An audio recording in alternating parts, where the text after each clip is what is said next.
Hello, welcome to this new episode of the Alex Show TV. This is episode 357 from September the 20th of the year 2024. Today is a Friday. Today's show is personally one of my favorite topics. I would like to talk about this on every show, but it's of course impossible. I will bore you to death. What is the love of our Creator is infinite and without conditions. I'm gonna try to explain on a short Friday episode. I hear you guys. Everyone that has reached out that you want short videos. That's why TikTok is TikTok, and that's why the shorts on YouTube are really taking off. 1 to 2 minute videos. I'm thinking of maybe doing something like that, but in 1 to 2 minutes I cannot share a point. Okay, it's just not me. I need to be elaborate my story here. So I'm gonna go as fast as possible, really straight to the point. That the sheer love of our Creator is infinite to all its creation and is without any condition of any kind. Okay, so I've shared a few times. I'm gonna go right ahead that I think when we're created, just imagine a drop of water that is very large. Okay, it's not a drop, but it's a body of water. But imagine it in the floor, something like that. When you mop the floor, something, there's this big piece of water, this big dump of water, and then a little drop moves out from this and it's independent, and that's when you're created. That's when the Creator fractalizes itself and you are born in a way.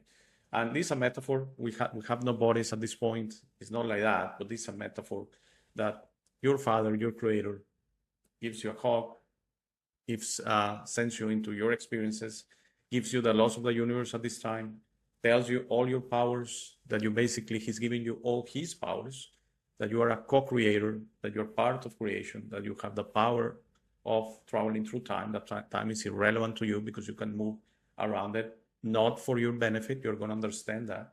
And these powers that could create miracles on this third dimension reality and as a third density being, they will come to you when you learn that you have the powers of creation to be used for others, not for you ever, okay? For the benefit of creation, not for your personal benefit. So when you go through this normal, you're totally normal, we are totally normal, that we go through this process of service to self and we switch into service to others, that's when these miracles start happening, okay? He will explain all of this before he sends you. And again, I say he, not because he's a male, not because he's a human being, not because he has a body. Just out of respect, our Father, our Creator.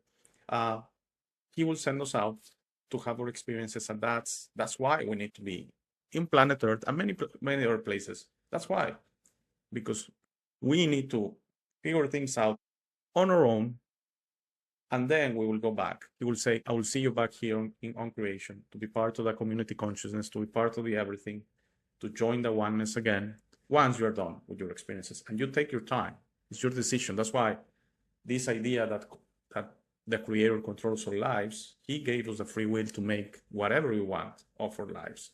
And we are the ones that decide if we're going to figure things out quick or we're going to take a little time to figure things out, how the universe works. And that's we are on our way of going back and having our last mission, which is servicing others and servicing the universe forever, okay?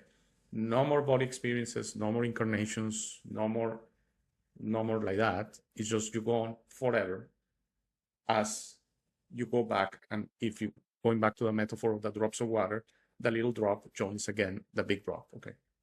Of course, because that's a physical thing. If the big drop of water starts giving out little drops, eventually it will lose size and eventually will disappear.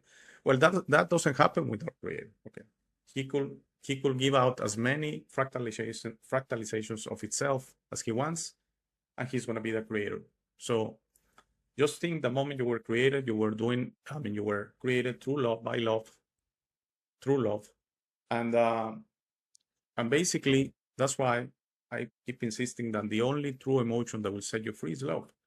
Everything else, I hate, doesn't matter what you hate. Just, you mustn't do that. I'm fearful. I'm in fear. Doesn't matter what you're afraid of. Maybe you shouldn't do that. I hate some people. Again, all these emotions, rage. I'm in rage. I'm rageful. I'm upset. Doesn't matter what you're upset on. maybe you shouldn't be upset about anything. So this is so simple and complex to explain because for me it's like a blurry picture. I'm trying to put it in words. That's why I'm maybe having a hard time. But this came to me a few years ago when I really wanted to see, to understand creation and the universe. And all of us, I'm totally sure, you might say, hey, Alex, don't be arrogant. How do you know the life of everyone? No, I don't. But it's very, very unlikely you haven't experienced what is called the void and the omnipresence and the bliss of the sheer love of the Creator. Okay, that's something beautiful. Some people have experienced that through near-death experiences. In my case, it came in a dream through a released memory, okay, when I was in the void. And I cherished that dream, and it changed my life, honestly.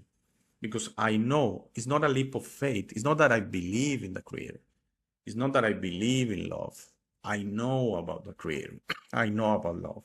That was not my imagination. That was not my mind. That was not a normal dream. I released a memory of being in the omnipresence, and we have been in the omnipresence and the void many times. And I just had a show a few episodes ago on Isabella Green and the void and omnipresence. I explained a little bit. She explains, and then I explain a little bit more about the void and omnipresence there. But that's just amazing. And by the way, I want to clarify, that's not the same as the high astral, okay? High astral, we're still in the earth.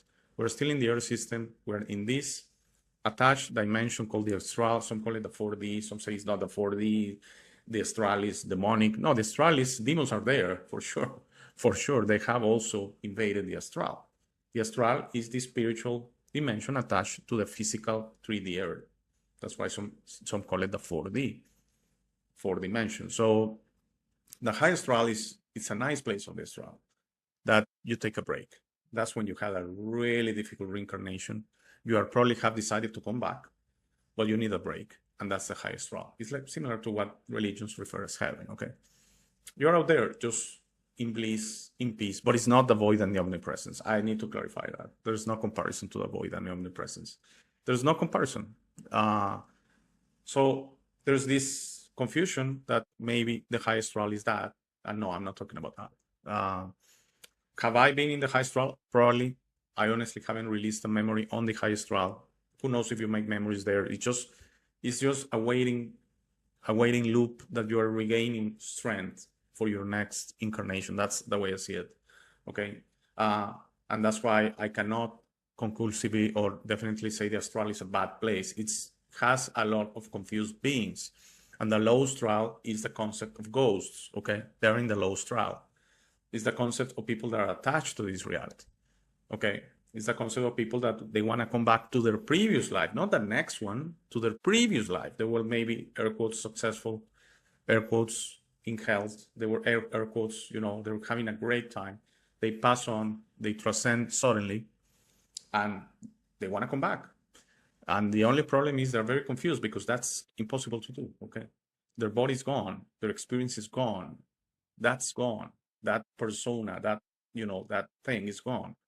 You have to, there's no way to move backwards in that sense. You can only move forward.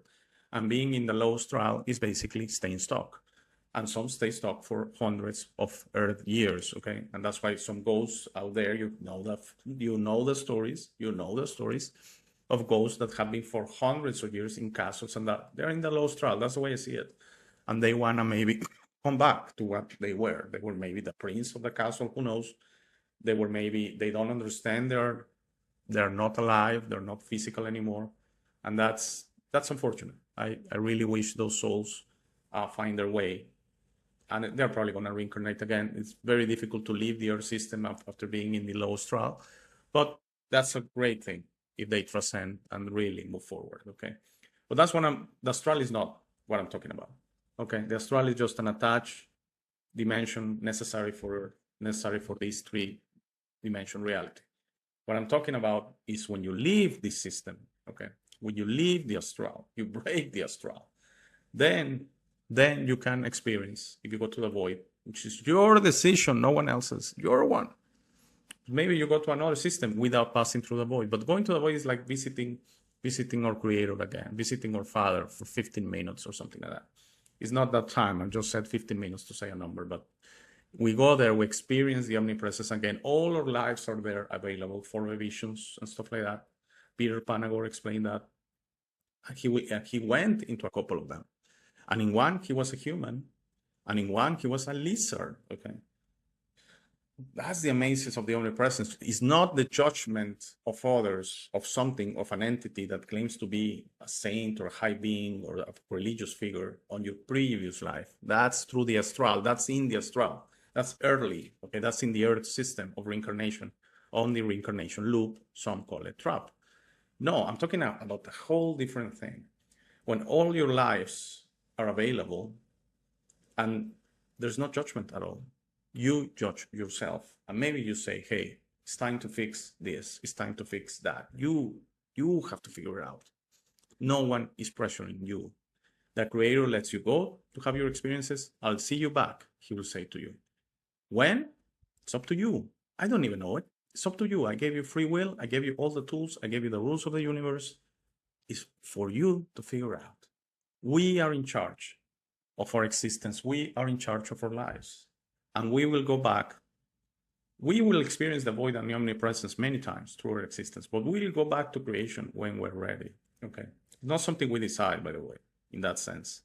It's like building blocks or painting a picture. When the picture is ready, and when you thought you have so much to go to paint the picture, you're going to go back. Okay. But it's not you're halfway done with the picture and say, oh, I decide I want to go back to creation. It doesn't work that way. Okay. That's maybe the only thing that is not our free will. Okay, I don't want to do this anymore. I'm tired of experiences. I want to go back. No, you figure it out. You need to figure out things in order to go back. Thank you very much for this short Friday episode. Thank you. I hope I was in the 10 to 15 minute range and straight to the point. Beautiful show in the sense of the information, not because I presented. And at the end, what you get here are my intuitions, my feelings, nothing more. I hope you're enjoying the channel. Thank you very much for all the new subscribers. Yes, thank you. I'm going to keep saying it. Has slowed down a little bit lately, but you know, it's expected. We had a surge. So we're doing great. I'm really happy with everything. There's nothing more. Thank you for the ones that have offered help. Thanks. I don't need anything at this time. And there's nothing more to say. Have a great weekend. And if everything's okay, if I'm still here, I'll see you back on Monday. Take care. Have a great week. Thank you for making it to this part of the video. This is my favorite part. This is where I suggest to you that you discover your true self. You are not what you have been groomed to believe. You are this incredible being without limits that has eternal life, amazing strength, infinite wisdom, and a big, beautiful heart. All your limits are always self-imposed. Your best version in this reality is inside you. Your only mission on this life is to become a beacon of love and to serve others. This version is ready to be discovered today. How do you discover your true self? The discovery process is a personal one. No one can do it for you. Dedicate 5 minutes a day to talk to the universe. Simply ask, who am I? Where do I come from? What is my purpose? You will start getting signs, breadcrumbs, and signals. You will notice how your notions about this reality start disappearing. No more hierarchies, no more competition, no more complaining, no more depending on others. Discovering your true self equals to real freedom. Your self-imposed limits will fall and you will be ready to understand this reality, but you must be patient to allow others to wake up at their time through their own free will. That will be really soon, you will see, and that will set up a new world. As you work towards your best version, you will notice how all emotions don't serve you anymore. Hate, fear, rage, pride, lust, envy, violence, justice, true violence, judgment of others, and other emotions will disappear from your mind and heart. You will understand those emotions serve only your egoic mind and are not you. Please try to be understanding of others that don't think or feel like you. Everyone has a process. No one is right or wrong. We're all just different. Don't be concerned about being right, ever. Don't allow pride preventing you from patching things up with family and friends. It is very important you enjoy this life with your loved ones. Put in the work to patch things up and leave it to others to decide. Thank you very much for watching. Please share, like, and subscribe. If you have any comments or suggestions, please use the comment section below. For private questions, conversations, and if you would like to appear on the show, please email me at hey@thealexshow.tv. Thank you again. Please don't forget to visit our website www.thealexshow.tv. By giving me your time, you honor me. Have a very, very, very nice day.